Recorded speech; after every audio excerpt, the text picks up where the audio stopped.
जो प्रोसेस मैं आपको बताने वाला हूँ सभी तरह के इंश्योरेंस पे वैलिड रहेगा। Health insurance, life insurance, car insurance, cyber security, house hold insurance, सब कुछ हर तरह के इंश्योरेंस पे वैलिड रहेगा।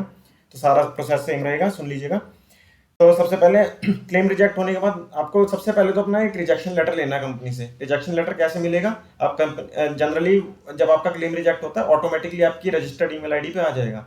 इन केस ना आया तो कस्टमर केयर पे कॉल कीजिए, कस्टमर केयर को ईमेल कीजिए। ईमेल आईडी कहाँ से मिलेंगी? कंपनी की वेबसाइट पे जाइएगा, वहां से आपको ईमेल आईडी मिल जाएंगी, कस्टमर केयर का फोन नंबर भी मिल जाएगा, वो दे देंगे। इन केस अगर तब भी ना दे तो फिर ग्रीवेंस सेल की ईमेल आईडी दे रखी होगी, ग्रीवेंस रिट्रेसल पे, वहां पे ईमेल कीजिएगा काइंडली प्रोवाइड में रिजेक्शन लेटर, दे देंगे रिजेक्शन लेटर। तो रिजेक्शन लेटर मिलने के बाद फिर आपको एक नई फ्रेश ईमेल बनानी है, जो कि अगला स्टेप है। ग्रीवेंस सेल को ईमेल करनी होगी, एक नई फ्रेश ईमेल बनाना है। उस पर लिखिएगा काइंडली रिकंसिडर, ये कीवर्ड जरूर लिखिएगा, reconsider, kindly reconsider the claim, और पॉलिसी नंबर लिख दीजिएगा सब्जेक्ट लाइन में। और नीचे थोड़ी सी 3-4 लाइन लिख दीजिएगा, kindly reconsider my claim, I have fully cooperated with the company during the process of the claim and I think this claim should get passed, kindly reconsider the claim and approve my claim as soon as possible. इस तरह से 3-4 लाइनें लिख दीजिएगा। ज़्यादा उसमें लोग सोचते रहते पता नहीं क्या लिखना क्या नहीं, सिंपल है, 3-4 लाइनें लिखना ना, हो जाएगा काम। अब ग्रीवेंस रिट्रेसल पे मेल करने के दो तरीके हैं। एक तो आप डायरेक्ट कंपनी की वेबसाइट पे जाके कर सकते हैं, दूसरा तरीका है आईआरडीए पे कंप्लेंट करके। आईआरडीए पे कैसे होता है? आईआरडीए खुद डायरेक्ट कंप्लेंट रिसीव नहीं करता। आईआरडीए कौन है? जो सारी इंश्योरेंस कंपनीज को रेगुलेट करता है, इनको सारा बताता है कि आपको क्या करना है, कैसे करना है। तो आईआरडीए पे अगर आप कंप्लेंट करते हैं, खुद नहीं देखता वो कंप्लेंट। आईआरडीए को आपने कंप्लेंट करी, आईआरडीए क्या करेगा? उस कंपनी के ग्रीवेंस सेल को ईमेल करेगा, वो कंप्लेंट फॉरवर्ड कर देगा। तो उस कंपनी का ग्रीवेंस सेल फिर उस कंप्लेंट को थोड़ा स्पेशल ढंग से कंसिडर करता है। आप इसको कर सकते हैं। अब आईआरडीए पे कंप्लेंट कैसे करें? जो बेस्ट तरीका, आईआरडीए पे भी कंप्लेंट 2-3 तरह से होती है कि आपको कस्टमर केयर पे फोन कर सकते हैं, आईआरडीए को ईमेल कर सकते हैं, और एक तीसरा जो बेस्ट तरीका है वो मैंने अपनी एक अलग वीडियो बताया, वो आप वीडियो देखिएगा बीमा भरोसा के थ्रू।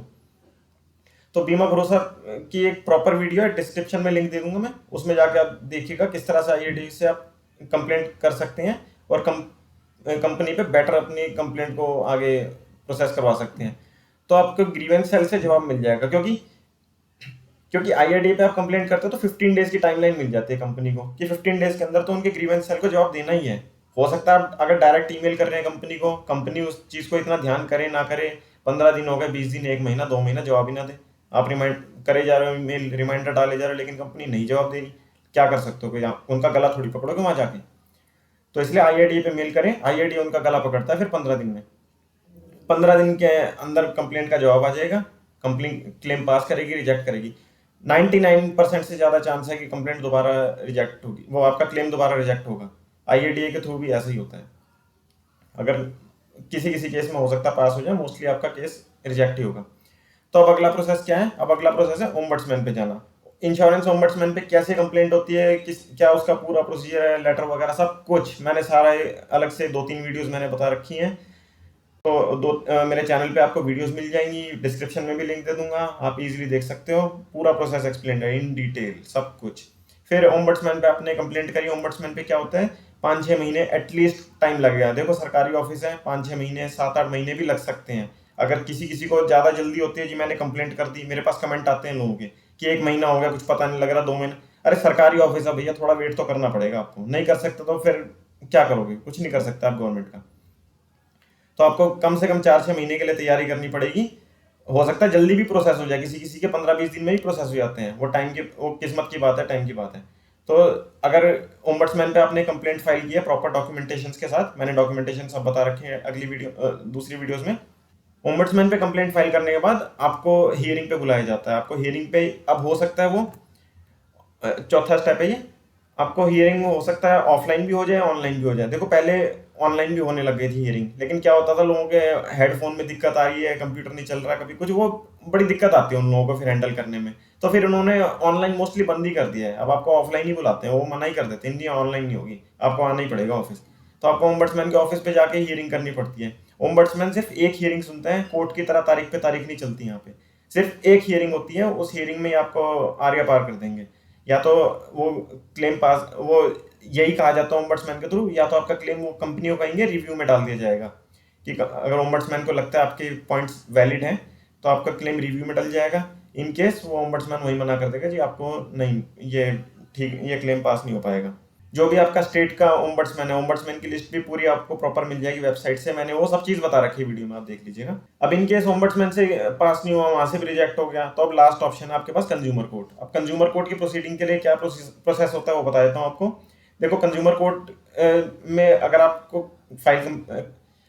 कंज्यूमर कोर्ट के थ्रू कंप्लेंट फाइल करनी है, तो आपको ऐसा नहीं है कि आप डायरेक्ट कंज्यूमर कोर्ट चले जाएं। जो भी आपके यहाँ की नियरेस्ट डिस्ट्रिक्ट कोर्ट जो भी पड़ता है, जो भी डिस्ट्रिक्ट कोर्ट है, या आपके आसपास में कोई भी जान पहचान का आपको कोई लॉयर है, एडवोकेट है, कुछ भी है, उससे आप कहिएगा।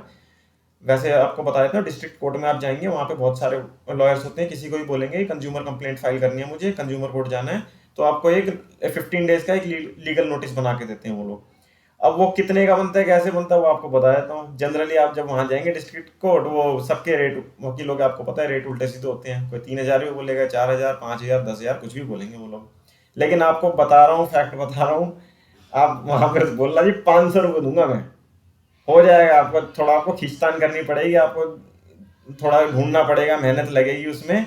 500 रुपये में भी आपका काम हो जाएगा, मैं बता रहा हूँ हो जाएगा। बहुत सारे वकील हैं बेचारे, आजकल मार्केट में काम नहीं है, वो भी बेचारे मारे मारे घूम रहे हैं, काम नहीं मिल पा रहा उनको भी। तो 500 रुपये में भी आपके लिए कोई ना कोई तैयार हो जाएगा, कर देगा। और जहाँ कोई 500 बोले तुरंत एग्री हो और अपना काम कराओ। लीगल नोटिस भेजिए, लीगल नोटिस के बाद फिर आपको हियरिंग के लिए बुलाया जाता है कंज्यूमर कोर्ट में।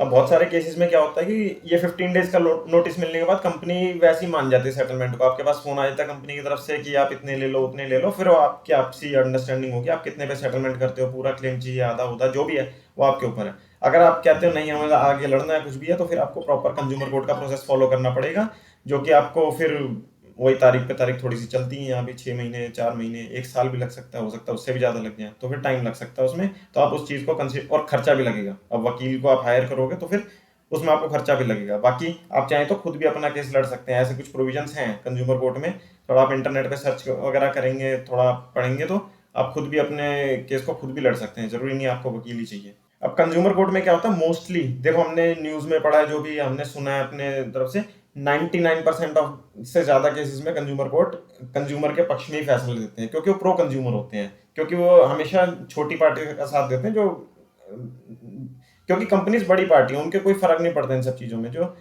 छोटे लोग होते हैं उनका साथ देते हैं कोर्ट। तो इसलिए कंज्यूमर कोर्ट में चांसेस भी आपके ज्यादा होते हैं, क्लेम फाइट है, मेहनत है, तो फिर आपको क्लेम मिलने के चांस भी ज्यादा है, आपको कंपेंसेशन भी मिलता है, इंटरेस्ट भी मिलता है। देखो ओम्बड्समैन पे अगर आपका केस जा रहा है, ओम्बड्समैन से पास हो रहा है केस, तो आपको कोई इंटरेस्ट नहीं मिलेगा, कोई कंपेंसेशन नहीं मिलेगा, लेकिन आपको ओनली क्लेम अमाउंट मिलता है, जो भी कंपनी एग्री करती है देने को। लेकिन कंज्यूमर कोर्ट में आपको इंटरेस्ट, कंपेंसेशन, सब कुछ आप फाइल कर सकते हो, सब कुछ आपको दिलवाया जाता है कंज्यूमर कोर्ट से केस जीतने पे। ठीक है, तो उम्मीद करता हूँ ये वीडियो समझ में आ गई होगी, यही सारा प्रोसेस है। इसके अलावा अगर आपका कोई क्वेश्चन हो, कुछ भी हो, तो आप कमेंट बॉक्स में मेंशन कीजिएगा। मैं बाकी अदर वीडियोस के लिए आप चैनल सब्सक्राइब कर लीजिए, इस तरह की और अच्छी अच्छी वीडियोस आती रहेंगी।